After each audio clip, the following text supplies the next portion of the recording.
नमस्कार दोस्तों, live line astro channel में आपका स्वागत है।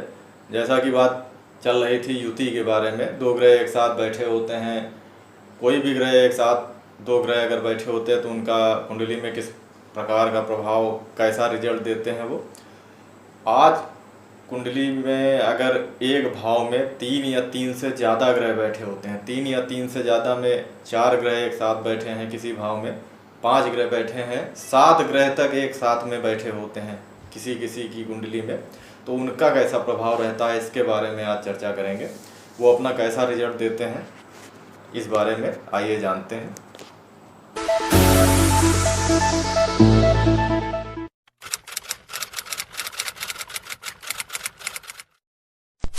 तो आपने देखा होगा किसी किसी की कुंडली में एक साथ में तीन ग्रह बैठे होते हैं। तीन ग्रह तो कॉमन है, दो ग्रह तो ज़्यादातर कुंडली में एक साथ बैठे होते हैं और तीन ग्रह भी होते हैं।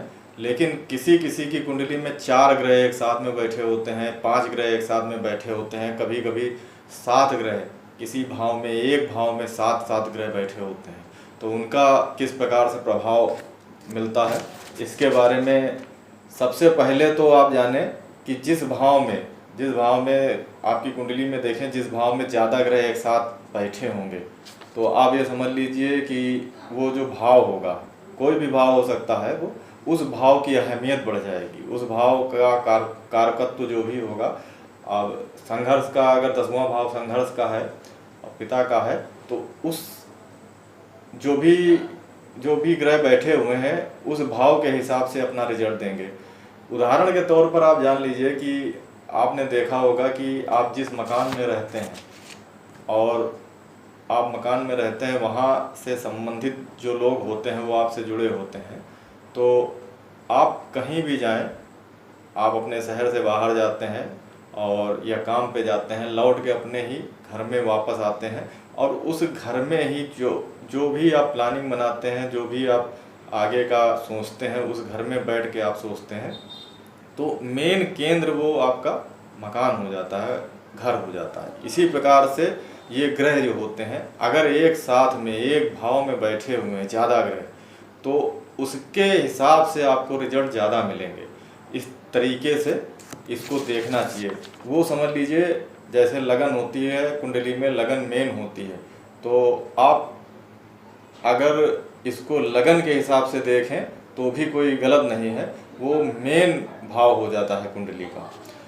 और अगर ऐसी युति किसी भाव में बनती है तो उसके शुभ या अशुभ जो परिणाम होंगे वो इस प्रकार से मिलेंगे। उसकी स्थिति को आप देखेंगे कि जिस भाव में ग्रह बैठे हुए हैं, कोई भी भाव होगा, उस भाव का स्वामी कहाँ है, स्वामी किस भाव में बैठा हुआ है, शुभ स्थिति में बैठा हुआ है या अशुभ स्थिति में बैठा हुआ है, इस चीज़ को आपको देखना पड़ेगा। शुभ स्थिति में है अगर, तो अच्छे रिजल्ट आपको मिलेंगे। हालांकि जो ग्रह बैठे हुए हैं उनकी स्थिति को भी देखने के बाद, उनकी स्थिति को आप कैसे देखेंगे, जो भी ग्रह आपके एक भाव में बैठे हुए हैं, उस भाव में जो भी ग्रह बैठे हुए हैं उनकी स्थिति को आप देखेंगे कि वो ग्रह, कौन सा ग्रह उसमें आपस में सबसे ज़्यादा ताकतवर बैठा है, शक्तिशाली बैठा है। इसको आप डिग्री के हिसाब से देख सकते हैं और ऊंच नीच के हिसाब से भी देख सकते हैं। उच्च का बैठा हुआ है या नीच का बैठा हुआ है, योग कारक है या मित्र राशि में बैठा हुआ, इस प्रकार से काफ़ी चीज़ें होती हैं। इनकी अवस्थाएं देख के आप जान सकते हैं। 12 अवस्थाएं होती हैं, नीच का, उच्च नवांश का होता है, नीच नवांश का होता है, 12 अवस्थाएं होती हैं इनकी। तो 12 अवस्थाओं को देख कर भी आप जान सकते हैं कौन सा ग्रह मजबूत स्थिति में है और उस ग्रह के हिसाब से आपको रिजल्ट मिलेंगे।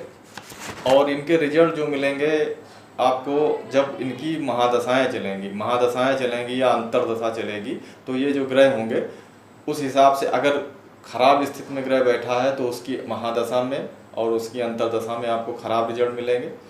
और इसमें ऐसा जब होता है, ऐसी युति जब बनती है 5-6 ग्रहों की, तो इसमें बहुत अच्छे योग बनते भी हैं और बहुत खराब योग भी बनते हैं और टूटते भी हैं, क्योंकि ऐसा इनका सिस्टम बन जाता है।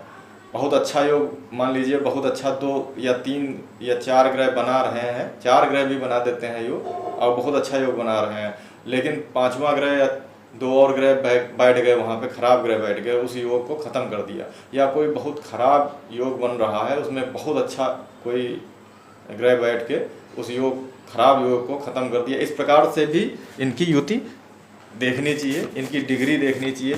सबसे पहली बात तो है इनकी डिग्री देखनी चाहिए। डिग्री के हिसाब से भी अगर मजबूत स्थिति में है ग्रह तो अपना रिजल्ट देते हैं, और अगर मृत अवस्था में है और वृद्ध अवस्था में है तो अपना असर वो नहीं दे पाते हैं, अच्छा रिजल्ट नहीं दे पाते हैं। इस प्रकार से भी देखना चाहिए।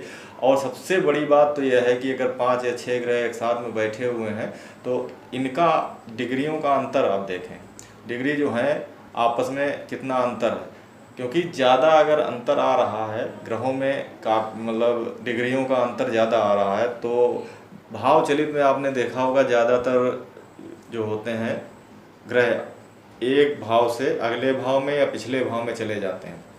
तो आप तो ये देख रहे हैं कि हमारे जो ग्रह हैं एक साथ में 5 ग्रह या 6 ग्रह या 7 ग्रह एक साथ में या 3 ग्रह एक साथ में बैठे हुए हैं, लेकिन वो भाव चलित में 2-3 ग्रह आगे चले गए या पीछे भाव में चले गए तो युति जो है ख़त्म हो गई। तो इस प्रकार से देखना चाहिए, इसका बारीक अध्ययन करना, प्रेडिक्शन करना बहुत ज़रूरी होता है। इसके अलावा इसमें और भी बहुत सी चीज़ें हैं जिनको देखना होता है। तो इस प्रकार से अगर आप बारीक अध्ययन करेंगे तो इसका फल जो है आपको मिलेगा, जो सटीक इसका फल आपको कैसा मिलेगा ये आपको कुंडली के हिसाब से पता चलेगा। अब ये कुंडली आपके सामने है, ये कुंडली में मेष लगन की कुंडली है ये, और यहाँ पे सूर्य मंगल और शुक्र की युति है 10वें भाव में।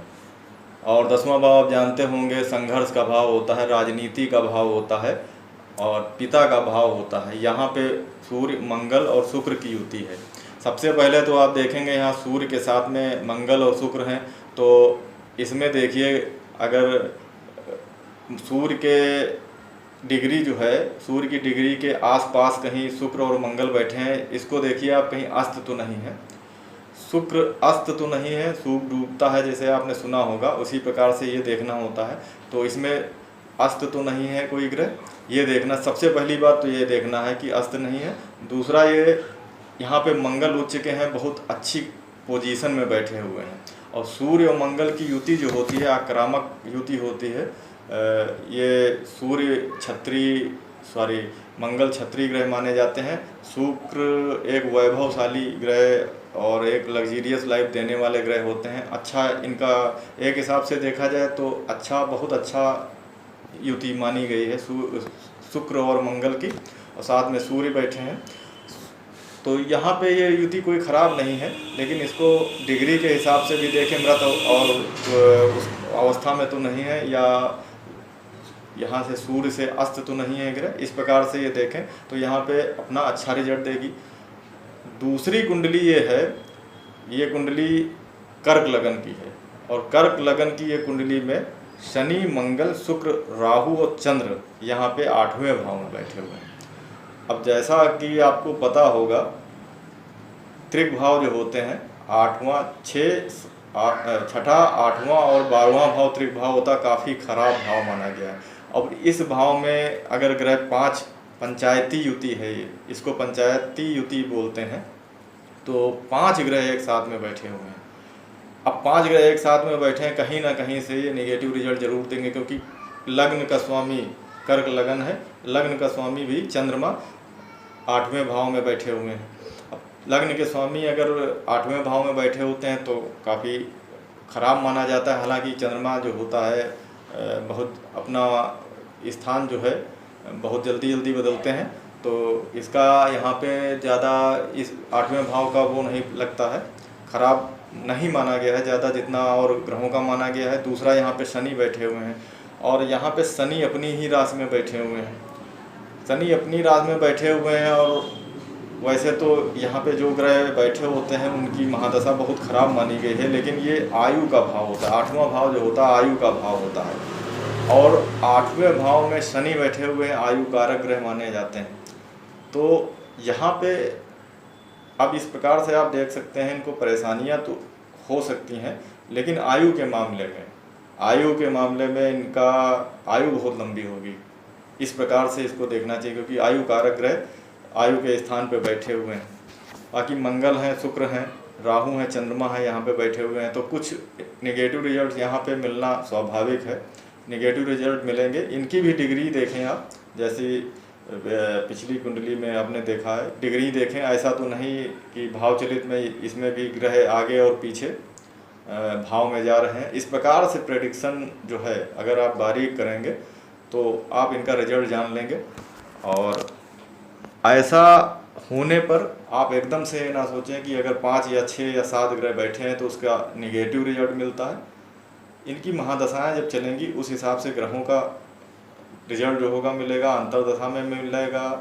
और बाकी इस भाव के स्वामी जो होंगे उनकी स्थिति के हिसाब से देखें आप, उनकी स्थिति क्या है, शुभ है या अशुभ है, इस प्रकार से पूरा आप देख लें। उसके बाद निष्कर्ष पे पहुँचें कि यहाँ से अच्छे रिजल्ट मिलेंगे या ख़राब रिजल्ट मिलेंगे। तो दोस्तों 3 या 3 से ज़्यादा ग्रह अगर आपकी कुंडली में बैठे हुए हैं तो उनका इस प्रकार से अध्ययन आप करें। मिलते हैं अगले वीडियो में, एक नए टॉपिक पर बात करेंगे। अगर आपको ये वीडियो अच्छा लगा है तो सब्सक्राइब ज़रूर कर दें और हमारे चैनल से जुड़ जाएं। चैनल के माध्यम से आपको नए नए ज्ञानवर्धक वीडियो कुंडली के माध्यम से और भी अच्छे वीडियो आपको प्राप्त होते रहेंगे। मिलते हैं अगले वीडियो में, तब तक के लिए नमस्कार, धन्यवाद।